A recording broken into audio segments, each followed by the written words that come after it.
Bien, pues comenzamos la Escuela Bíblica, Fundamentos Básicos para la Vida Cristiana. Sabéis que es el título de la Escuela Bíblica de este curso. Y estamos en la lección 7 todavía, que el título es ¿Quiénes somos y qué beneficios tenemos en Cristo? ¿Qué bendiciones tenemos en Cristo? Y hemos estudiado algunos apartados sobre este tema. El primer apartado es que hemos recibido una vida nueva, o sea, somos una nueva creación en Cristo. Esa nueva relación nos hace, esa nueva vida nos hace tener una nueva relación con Dios, somos sus hijos. También hemos sido liberados de tantas cosas, ¿verdad? Sobre todo hemos sido liberados de la esclavitud del pecado y de sus consecuencias. Hemos muerto al pecado y ahora vivimos en la justicia de Cristo, o sea, justificados por Cristo. Hemos sido purificados, que quiere decir hemos sido limpiados de nuestros antiguos pecados. O sea, cuando nosotros nos arrepentimos, los antiguos pecados desaparecen de nuestra vida. Hemos pedido perdón, nos hemos arrepentido y Dios se olvida de nuestros pecados. Uno de los beneficios es que hemos sido librados, limpiados de nuestros antiguos pecados y ya no estamos bajo condenación. También hemos visto que hemos sido salvados por la gracia de Dios, no por nuestras buenas obras. La gracia es lo que nos hace ser salvos, el regalo de la salvación que se llama Jesucristo. También vimos que estamos completos en Cristo. Sin Cristo no somos nada. En cambio, si estamos en Cristo, estamos completos. No necesitamos nada más. Si tenemos a Cristo, lo tenemos todo. Si no lo tenemos, por muchos bienes materiales que tengamos, no tenemos nada. Porque todo eso son cosas efímeras, pasan. Y nuestra vida va a terminar y esas cosas pues van a seguir aquí. Lo importante es lo que mandemos, los tesoros que mandemos al cielo. Y también vimos que ya no somos hijos de la ira, esa ira santa de Dios, ese enojo de Dios contra la humanidad por despreciar a su Hijo Jesucristo. Nosotros estamos libres de esa ira porque lo hemos aceptado y lo hemos reconocido como nuestro Señor, como nuestro dueño y como nuestro Salvador. Y lo último que estudiamos fue que hemos sido sanados. Las 2 últimas semanas hemos tratado sobre la sanidad. La voluntad de Dios es que disfrutemos de la sanidad, tanto física, espiritual y emocional, porque somos un ser trino. Tenemos un cuerpo físico, un alma, una mente y también un espíritu. Entonces Dios quiere que estemos sanados completos. En toda la sanidad, no solamente la sanidad física, sino la sanidad mental, nuestros pensamientos y también nuestro corazón, nuestro espíritu, lo que sentimos, nuestros sentimientos, todo necesita sanidad. La soberanía de Dios también hay que aceptarla. O sea, que Dios nos sana, Dios quiere sanarnos, pero Él es soberano y Él decide, ¿verdad?, cuándo, cómo y si nos sana o no nos sana. Porque Dios tiene la máxima autoridad sobre nosotros. Lo mismo que nos da la vida, pues un día Él decide que partamos con Él, porque ya hemos cumplido con nuestra misión aquí en la tierra y nos vamos tan ricamente con Él, a disfrutar de la presencia suya durante la eternidad. La sanidad también decíamos que la sanidad completa es la señal evidente, según las palabras del propio Jesús, de que el reino de los cielos ha llegado, que el reino de los cielos ya está aquí. También, de la misma manera que pedimos a Dios, para concluir con este tema y el pequeño resumen que estoy haciendo, de la misma manera que le pedimos a Dios que nos sane físicamente, que eso cuando nos duele algo siempre pedimos que oren por nosotros o oramos nosotros mismos por sanidad física, también debemos pedirle al Señor que sane nuestro corazón, que sane nuestro espíritu, que sane nuestros sentimientos, también que sane nuestra alma, nuestra mente y nuestros pensamientos, porque el Señor quiere que andemos sanos totalmente. Decíamos también que muchas de las enfermedades físicas nacen con una enfermedad de la mente. El diablo te pone algo ahí en la mente, tú lo gestionas, tú lo comentas con el propio diablo quizá a veces, hablas con él, dialogas con él, y entonces esa enfermedad mental se te pasa al cuerpo. Que muchas de las enfermedades físicas nacen en la mente. Sí, mucha gente, Eva dialogó con el diablo. Entonces, el tema es que con el diablo no hay que dialogar, porque el diablo nos va a engañar, nos va a mentir. Entonces los verdaderos creyentes, los que sabemos y conocemos la palabra de Dios, sabemos que no tenemos que tener diálogo con el diablo, y muchos lamentablemente dialogan con el diablo, escuchan las mentiras y las maquinaciones del diablo y caen en enfermedades mentales, y esa enfermedad mental te transfiere al cuerpo. ¿Qué es lo que el diablo quiere? Destruirnos mentalmente, quiere destruir nuestro ser trino, quiere destruir nuestra mente, nuestros sentimientos y nuestro cuerpo físico. Y cuando nos ha destruido, ya canta victoria. Pero nuestra victoria está en Cristo. Y sabemos lo que Jesús dijo sobre el diablo, que es el padre de la mentira, es donde se engendra la mentira. Por eso nunca podemos dialogar con Satanás. Nunca podemos hacer lo que hizo Eva y mirar la que trajo a este mundo por hablar y dialogar con el diablo. Y la culpa también la tuvo el hombre por dejar a su mujer sola. Tenía que estar ahí protegiéndola y apoyándola. Por eso vuelvo a repetir, el deseo de nuestro Señor y nuestro amigo, recordad que Jesucristo quiere que seamos sus amigos, para nosotros es que tengamos sanidad total, tanto física, emocional, como espiritual. Y esto nos va a conducir, si nuestro ser trino está completamente sano, nos va a conducir a vivir la vida plena y abundante que Él desea que vivamos. Para esto es necesario andar en la verdad de Cristo, la cual se encuentra en las Sagradas Escrituras. Debemos vivir de acuerdo a la voluntad de Dios, recordando que la voluntad de Dios es su palabra. Amén. Bien, pues vamos al siguiente apartado de las consecuencias y beneficios que recibimos cuando nos convertimos. Y es que somos apartados del mundo, somos sacados del sistema mundano, somos absorbidos de alguna manera y librados de la maldad y de la malicia que existe en este mundo. La palabra iglesia como iglesia, sabéis que la iglesia es la congregación de personas que Dios ha redimido, ¿verdad? Hemos sido apartados, hemos sido sacados del sistema mundano que vive de espaldas a Dios y en el cual nosotros antes también vivíamos en otro tiempo. ¿Qué significa la palabra iglesia? ¿Cuál es la etimología de la palabra iglesia? En el griego, que es el idioma original del Nuevo Testamento, es la palabra eclesia, que significa llamados a salir, llamados afuera. Ese es el significado de esta palabra. Y esta palabra se refiere a la congregación de personas que han sido redimidas y han sido llamadas a salir de la contaminación que existe en este mundo. Por eso el privilegio, cuando aceptamos a Jesucristo, cuando nuestra vida cambia, hemos cambiado de vida, hemos dejado de ser el tipo de persona que éramos antes, somos una nueva creación que dijimos al principio. Entonces Dios nos libra, nos saca como iglesia de la contaminación de este mundo. Por eso la palabra iglesia, eclesia, en el griego significa eso, sacados afuera, sacados de la contaminación de este mundo. La iglesia, que es el cuerpo de Cristo, y que, como he dicho, lo componen todas las personas que aceptan el don de la salvación de Cristo y siguen y obedecen sus enseñanzas, no es un edificio. La iglesia nunca es un edificio. En la Biblia, iglesia nunca se refiere a un edificio, a un local. Siempre se refiere a las personas que siguen a Jesucristo y que han sido apartadas y dedicadas a servir a Dios en su obra. O sea que no voy a la iglesia se reúne en un local, porque la iglesia no son las paredes, el sitio donde estamos, somos nosotros, el cuerpo de Cristo, la iglesia, verdadera, claro. Y entonces la primera consecuencia de ser apartados es que somos más que vencedores en Cristo. Si estamos unidos a Él, claro, necesitamos estar unidos.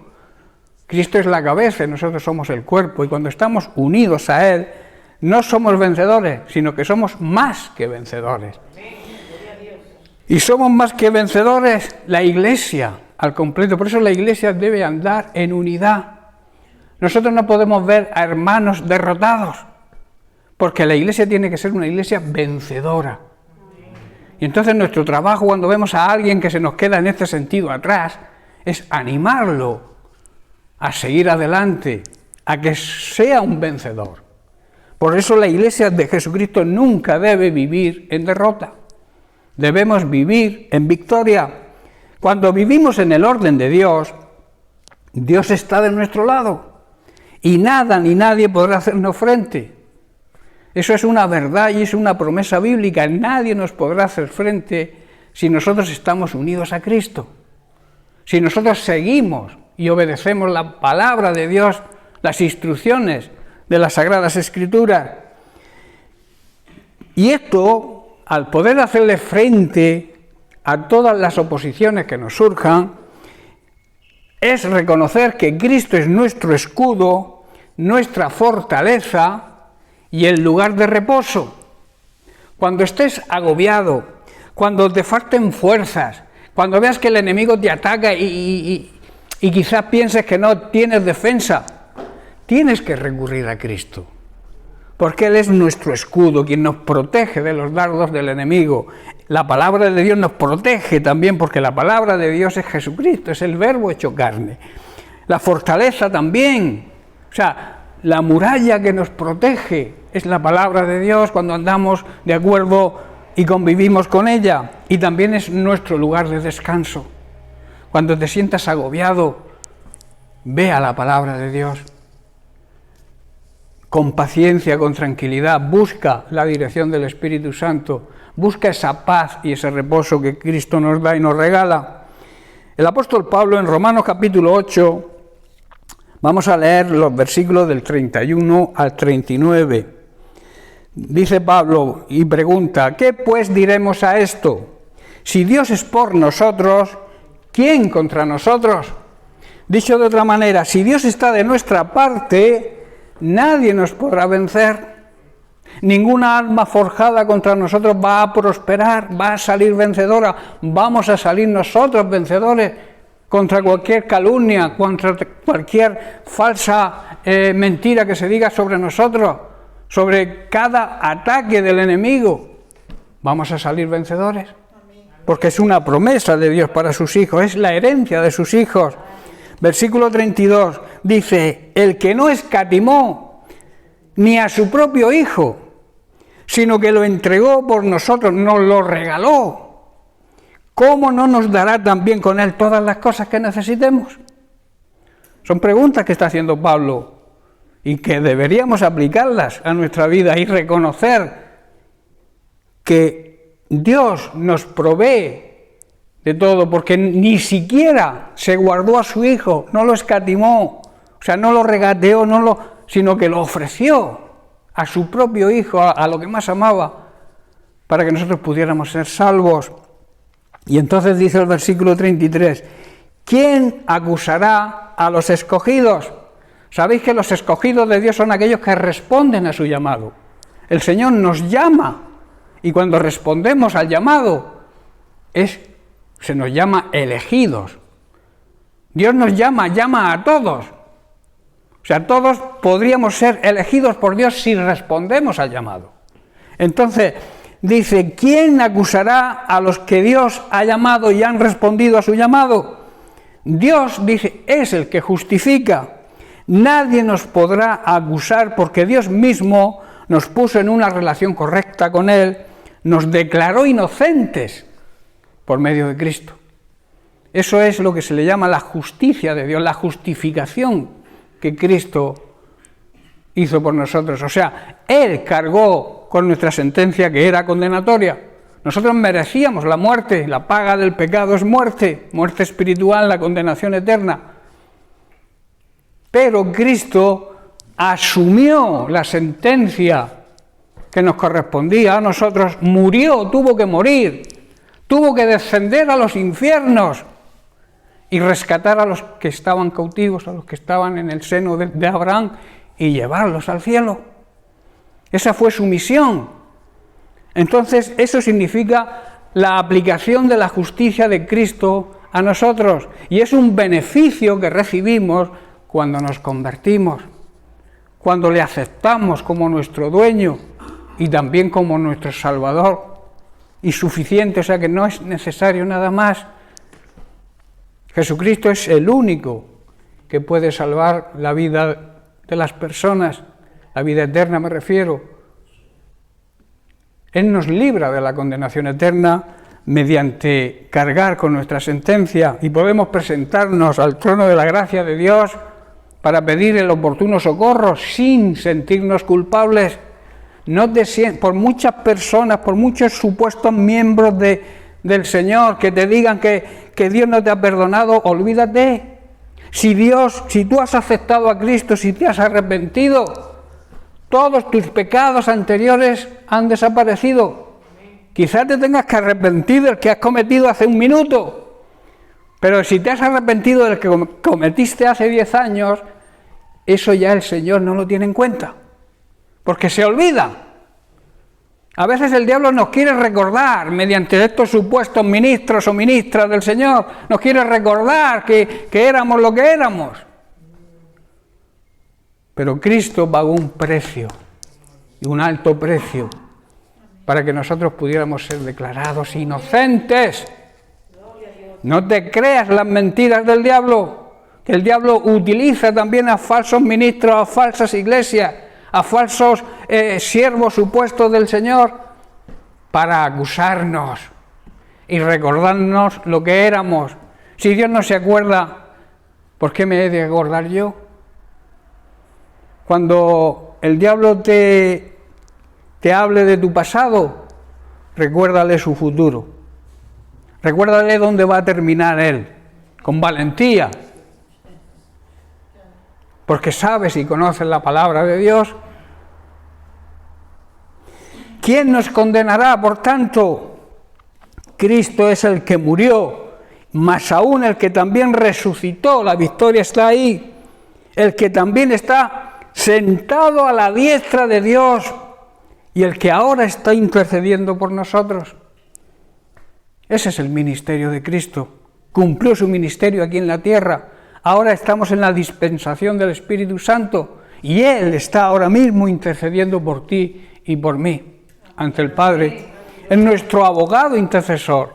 El Espíritu Santo es otro intermediario, digamos otro consolador, pero el primer consolador es Jesucristo y sigue trabajando por nosotros, sigue intercediendo por nosotros. ¿Quién nos condenará? Por tanto, nadie nos puede condenar, porque Cristo Jesús murió y resucitó por nosotros y está sentado en un lugar de honor y privilegio. El lugar de mayor honor y privilegio que existe en el cielo es sentado a la diestra de Dios el Padre.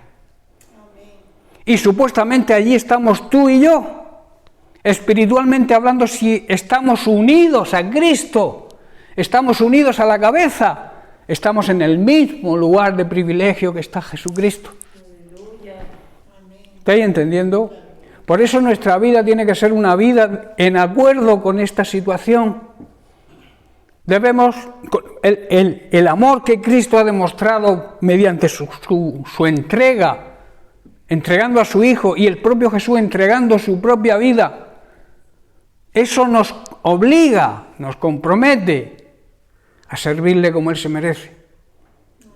Y el mejor servicio que le podemos hacer para ser testimonio al mundo que nos rodea es vivir en santidad. Que la gente no tenga que decir nada de nosotros. La semana pasada, el domingo, estuvimos hablando de las características del amor divino, y una de ellas es que no hace nada indebido, que no hace nada que no deba hacer, que todo lo que hace es lo que Dios quiere que haga. En otras palabras, nadie, el amor verdadero, el amor ágape, la persona que tiene ese amor, no hace nada para que los demás lo critiquen, sino su vida es un testimonio, es una predicación del mensaje. A veces pensamos que predicar es hablarle, que sí, que es hablarle al mundo del Evangelio, pero la mejor predicación, el mejor púlpito es nuestra vida, nuestra manera de comportarnos, Que el mundo vea y diga, ahí va un verdadero cristiano. Y no un falso, un hipócrita que se reúne en la iglesia, que dice que es cristiano, pero se pelea con este, se pelea con aquel, siempre está en problemas y en circunstancias que no demuestran su santidad. Yo suelo decir, y me lo habéis oído decir un montón de veces, que es preferible no predicar, no evangelizar si tu vida no da testimonio. Amén, claro que sí. Que te calles la boca porque estás perjudicando al cuerpo de Cristo. Estás pisoteando la sangre de Cristo cuando tu vida no concuerda con lo que dices, con tu boca. Y ahí la importancia de entender que si vivimos de esa manera, nadie nos podrá condenar. Nadie nos podrá acusar de que somos unos hipócritas y unos falsos. Versículo 35. ¿Quién nos separará, pues, del amor de Cristo? Tribulación, angustia, persecución, hambre, desnudez, peligro, espada, lucha. Dice, como está escrito, por causa de ti somos muertos todo el tiempo, somos contados como ovejas de matadero. Y dice el versículo 37, antes, en todas estas cosas, somos más que vencedores. ¿Por medio de quién? Por medio de aquel que nos amó. Y lo demostró enviando a Jesucristo a la cruz, a su propio Hijo. Y Jesucristo, 100% ser humano y 100% Dios, también dio su vida por nosotros. Dedicó su vida, su ministerio en la tierra, a cubrir cualquier necesidad, a enseñar el camino de la salvación a todas las personas, y después entregó su vida, porque era necesario. Porque, como dije antes, la paga del pecado es la muerte. Para poder saldar la deuda del pecado hay que morir. Y Jesucristo tuvo que morir físicamente. Ese 100% hombre tuvo que morir, aunque luego resucitó también. Tuvo que morir para que la salvación se hiciera efectiva en nosotros. ¿Estáis comprendiendo, hermanos? Versículo 38. Por lo cual estoy seguro que ni la muerte, ni la vida, ni ángeles, ni principados, ni potestades, ni lo presente, ni lo porvenir, ni lo alto, ni lo profundo, ni ninguna otra cosa creada, dice, nos podrá separar del amor de Dios, que es en Cristo Jesús, Señor nuestro. O sea que Cristo Jesús lo demostró ese amor de Dios. Ante todas las bendiciones, hermanos, y todo lo maravilloso que Dios tiene para nosotros, podemos tener la garantía de que si Dios está de nuestro lado, que para eso nosotros también tenemos que estar del lado de Él, nadie podrá ponerse en nuestra contra. Claro que no, es imposible. ¿Quién va a vencer al Rey de Reyes y al Señor de Señores? ¿Quién va a poder hacerle frente a aquel que nos defienda a nosotros si es Dios quien nos defiende? Nadie podrá hacernos nada. Pero el diablo tiene una serie de baterías que ahí nombra el apóstol Pablo, ahí en Romanos que he leído, ahí nombra una serie de batería, de ataques que el enemigo tiene para hacernos dudar del amor de Dios, hacernos dudar de esa victoria que tenemos en Cristo. Claro, el diablo lo va a seguir intentando, es su trabajo. Él odia a Dios y odia a los cristianos, y lo que quiere, como suelo decir yo siempre, no es hacernos daño, es destruirnos, destruir nuestra vida emocional, destruir nuestra vida física y destruir nuestro espíritu, enviándolo al infierno. Esa es la misión y el trabajo del diablo, pero Jesús tiene otro plan. Jesús tiene el plan de la vida eterna para nosotros. Yo he venido para que disfrutéis de la verdadera vida y empecéis a disfrutarla ya aquí, como un anticipo de la vida eterna en la presencia suya. El apóstol Pablo, en los versículos que hemos leído, nos presenta, como he dicho, una lista de cosas que el diablo va a utilizar para derrotarnos y que al parecer podrían separarnos del amor de Dios. La muerte, la misma vida, los ángeles, los demonios, nuestros temores de hoy o nuestras preocupaciones del mañana, los poderes del infierno, el poder de las alturas y en las profundidades, o cualquier otra cosa creada. El diablo va a utilizar todo eso para arrebatarnos la victoria que tenemos en Cristo. Pero lo realmente extraordinario, quiero que prestéis atención, es que nada ni nadie podrá interponerse entre el amor de Dios y nosotros. Nada ni nadie se puede interponer entre el amor de Dios y nosotros, porque somos la perla de gran precio para Él. Somos la joya de la creación. Somos lo mejor que Dios ha creado. La realidad es que las cosas que el apóstol Pablo menciona en estos versículos, si no vivimos en cercanía con Dios, si no convivimos y obedecemos su palabra, ¿podrían romper nuestra relación de intimidad con Él? Claro que sí. Nuestro espíritu y nuestra alma se enfriarán y nos alejaremos de esa vida abundante y plena que Él quiere que vivamos. Pero Él, hermanos, aunque seamos así y actuemos así, aunque nos desviemos y nos enfriemos, Él sigue amándonos. Y Él siempre va a estar ahí con los brazos abiertos esperando nuestro arrepentimiento para poder regalarnos la salvación. Esa es la grandeza, hermanos, del amor de Dios que, como estamos predicando los domingos, es imposible que si no vivimos en el Espíritu podamos entenderlo.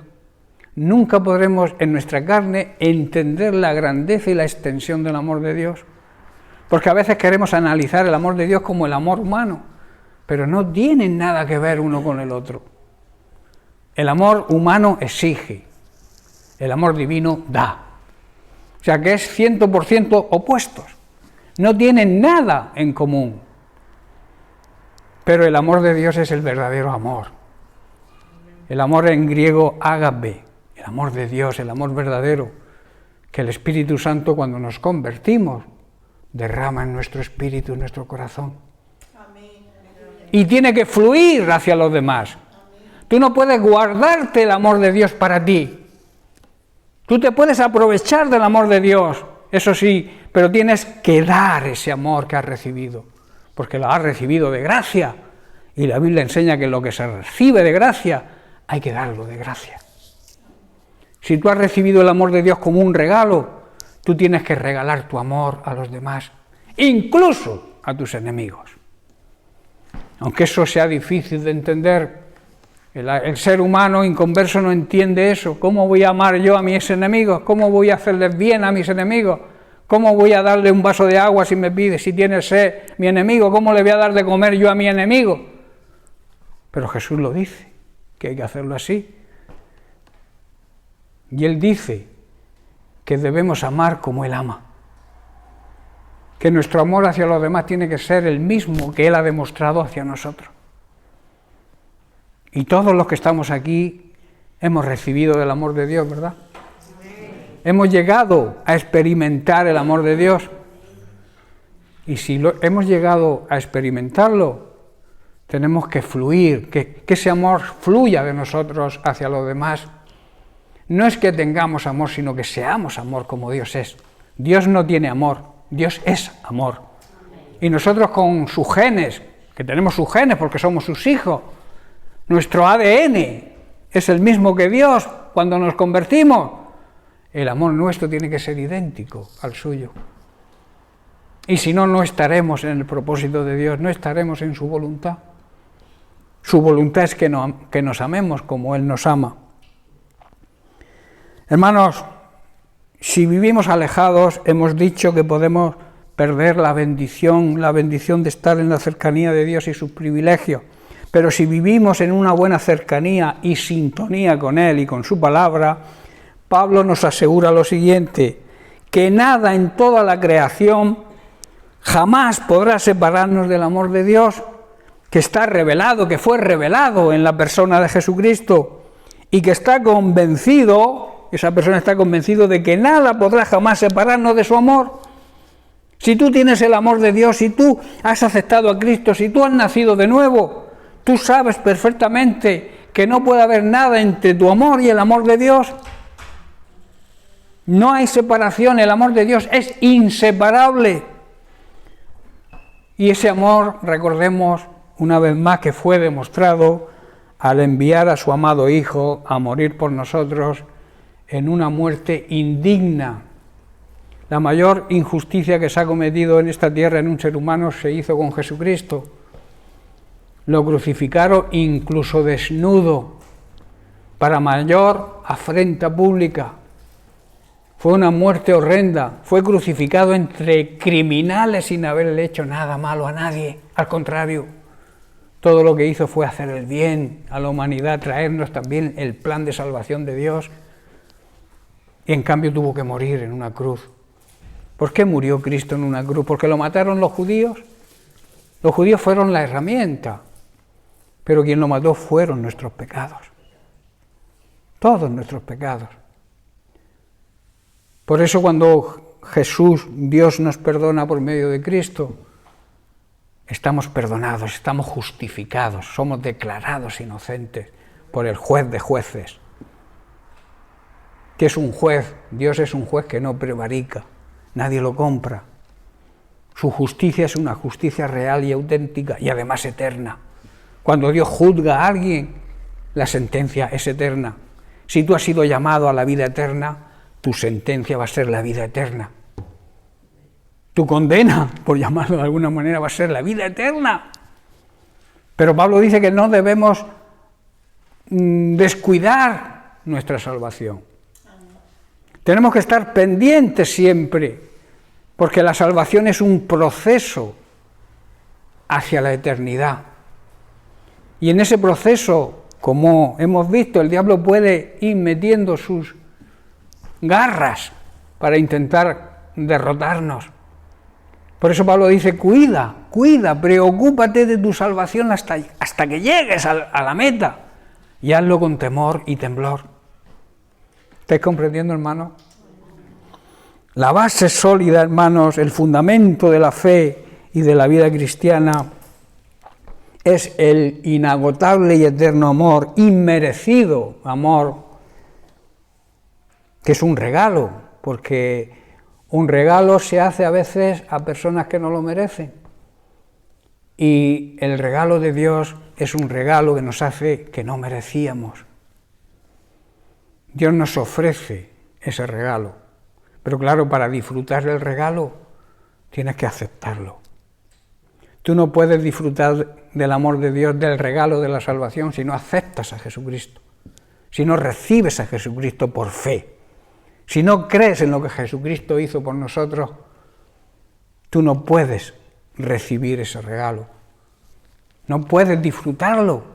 Si yo te ofrezco un regalo porque es tu cumpleaños o yo qué sé, o porque me apetece regalarte algo y tú lo desprecias, no lo vas a disfrutar. Y a mí me vas a hacer quedar mal, en el sentido de que me voy a sentir mal porque tú no aceptas el regalo. Eso es la ira santa de Dios, la ira de que Dios nos ofrece a su Hijo como regalo y la humanidad lo desprecia, no acepta el regalo de Cristo. El amor de Dios, hermanos, es inseparable. Nada ni nadie nos puede separar de ese amor. Pablo en ese pasaje, en el pasaje que hemos leído, hace una serie de preguntas. ¿Algo o alguien nos puede separar del amor de Dios? ¿De ese amor demostrado en el Calvario?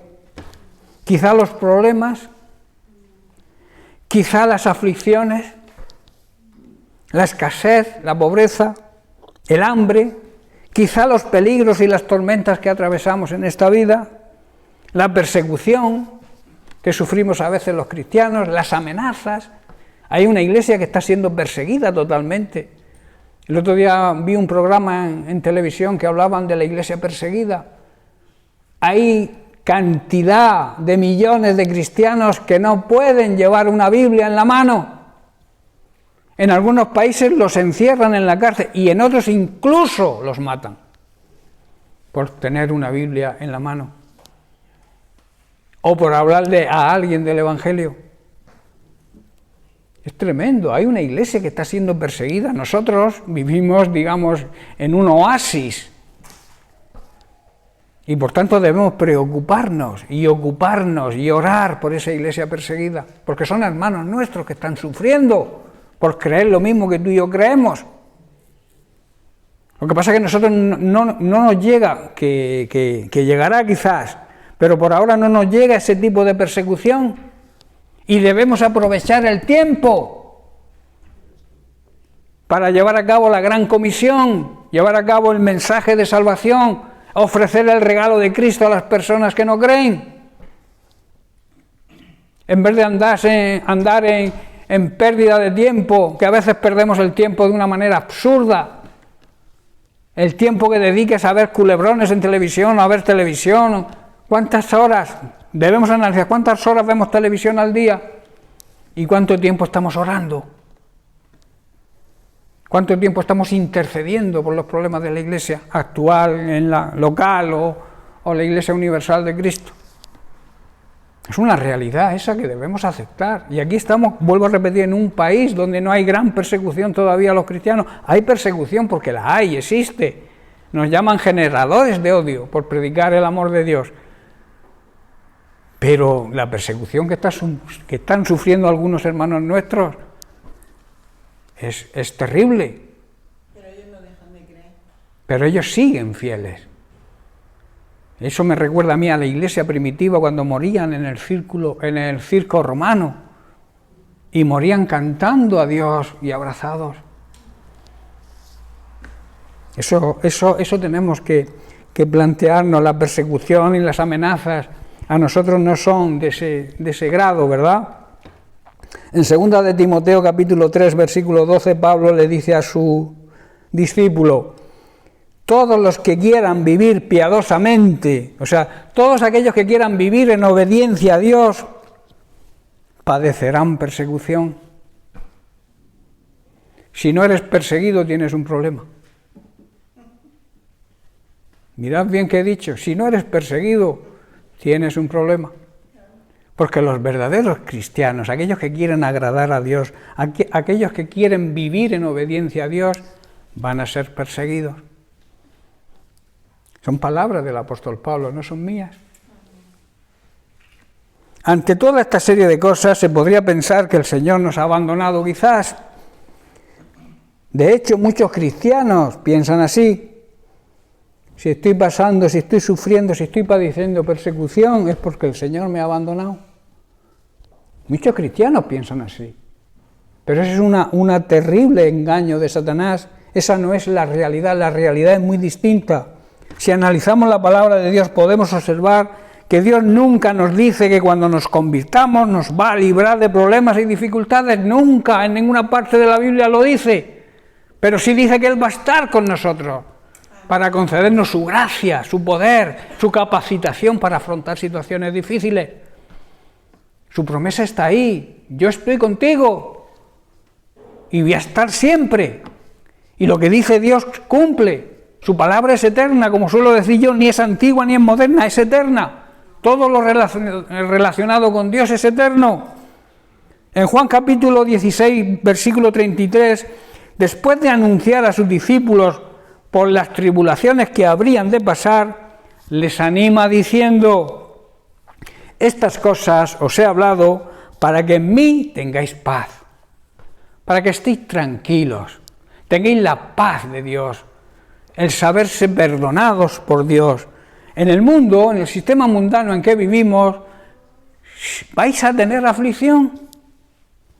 Pero dice: confiad en mí, tened fe en mí, porque yo he vencido al mundo. He vencido a este sistema mundano que vive de espaldas a Dios, que ni quiere saber nada de Dios ni de los cristianos. Cristo venció al mundo. Y esa victoria es nuestra victoria.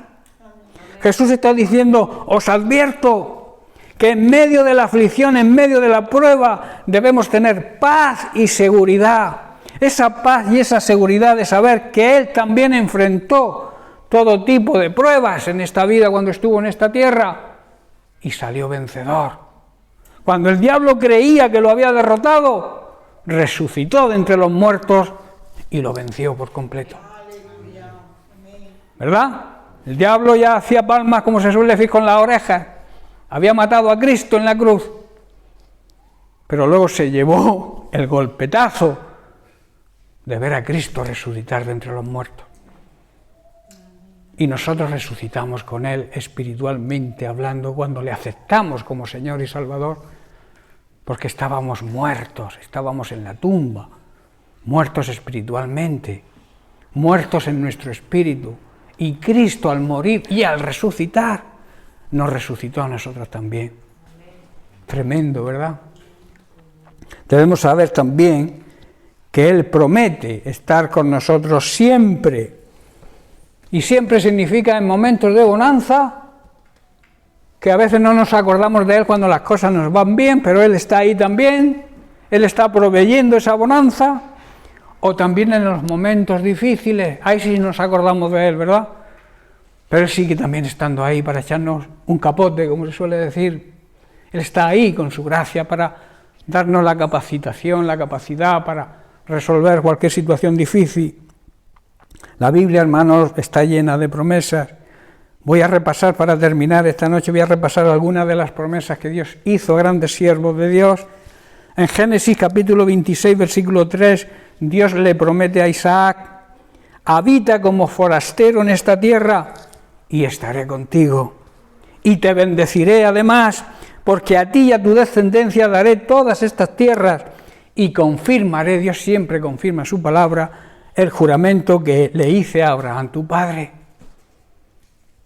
En Génesis capítulo 31, versículo 3, también Dios le dijo a Jacob: vuélvete a la tierra de tus padres y a tu parentela, y yo estaré contigo. Dios siempre está con nosotros. Y en Josué capítulo 1, versículo 5, vemos a Dios preparándolo para la conquista de la tierra prometida. Y le dice a Josué: nadie te podrá hacer frente en todos los días de tu vida. O sea, en todo tu largo caminar por tu vida y por esa misión que te he encargado de suplir a Moisés y entrar a mi pueblo a la tierra prometida, yo te prometo que estaré contigo. Nadie te podrá hacer frente en todos los días de tu vida, como estuve con tu antecesor Moisés, estaré contigo, no te dejaré ni te desampararé. Hermanos, estas son promesas para nosotros hoy. Debemos aplicarlas. Nosotros vamos camino también de nuestra tierra prometida, la vida eterna. Y Dios nos promete que Él está con nosotros, que no nos va a dejar y que no nos va a desamparar. Y en el Salmo 27, versículo 3, David declara y reconoce: aunque un ejército acampe contra mí, o sea, un ejército contra mí solo, no temerá mi corazón. Aunque contra mí se levante guerra, yo estaré confiado. David sabía que Dios estaba con él. ¿Lo sabes tú? ¿Sabes que Dios está contigo? Dios es el mismo, tu Dios y el mío es el mismo que el Dios de Jacob, que el Dios de Isaac, que el Dios de Josué, que el Dios de David. Es el mismo. Si estuvo con ellos, siempre estará con nosotros. Pero claro, nosotros tenemos que confiar, como dice David: confiaré en Él. Aunque un ejército acampe contra mí, estaré confiado en Él. Porque sabía que el poder y la fuerza no estaba en Él.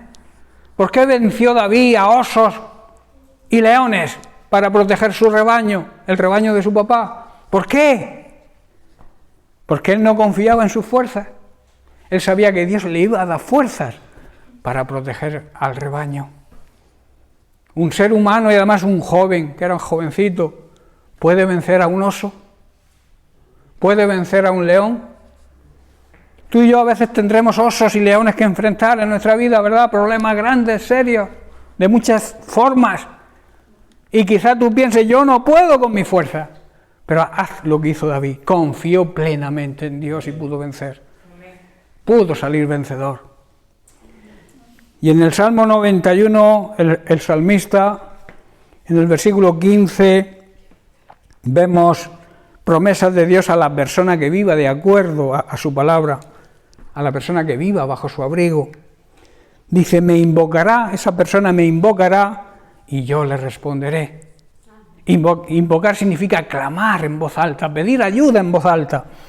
Y yo, dice, le responderé, con él estaré yo en la angustia, lo libraré y le glorificaré, lo saciaré de larga vida y le mostraré mi salvación.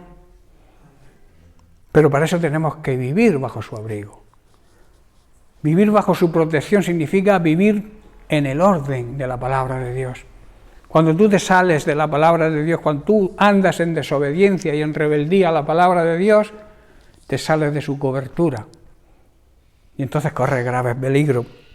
Hermanos, si vivimos bajo su abrigo, cuando llamemos, cuando clamemos pidiendo ayuda, Él nos va a responder, porque Él promete estar con nosotros en medio de las dificultades, nos rescatará y además nos honrará, porque cuando tenemos fe estamos honrándole a Él. Y Dios dice, yo honraré a aquellos que me honran. Y además nos va a recompensar de una larga vida aquí en la tierra y luego la salvación eterna. Quiero terminar con Isaías. Isaías capítulo 43, versículo 2. Aquí es Dios hablando por boca del profeta. Te dice a ti y me dice a mí, cuando pases por las aguas, yo estaré contigo. Y si por los ríos, no te anegarán. Cuando pases por el fuego, no te quemarás, ni la llama arderá en ti. Dicho de otra forma, cuando pasemos por las aguas profundas de la depresión, Él promete estar con nosotros. Cuando pasemos por ríos de dificultades y problemas, no permitirá que esos ríos, esos problemas, esas dificultades nos ahoguen. Cuando pasemos por el fuego de la opresión, que a veces nos sentimos oprimidos, dice que no nos quemaremos, y las llamas del fuego de la prueba no nos consumirán. Tremendo, ¿verdad? Y termino con Mateo, capítulo 28, verso 20. Jesús, después de ordenar la gran comisión, nos dice lo siguiente: y he aquí yo estoy con vosotros todos los días. ¿Hasta cuándo? Hasta el fin del mundo, o sea, siempre. No importa, hermano, lo grande que sea tu dificultad, nada ni nadie nos va a separar del amor de Dios, su amor es eterno. Y aunque el amor de Dios está disponible para todos, los que crean o los que no crean, también el amor de Dios está disponible para ellos, porque siempre hay un momento en que se debe creer o se puede creer. Ese amor disponible para todos se recibe cuando nos arrepentimos de verdad y cuando aceptamos a Jesucristo como nuestro único Señor y suficiente Salvador, cuando tomamos la decisión de seguirle y de obedecerle. Bien, pues lo vamos a dejar aquí por hoy y seguiremos la semana que viene con este tema tan precioso de saber que el amor de Dios es inseparable, que el amor de Dios siempre va unido a los creyentes verdaderos, aquellos que le siguen, le sirven y le obedecen. Amén. Que Dios les bendiga.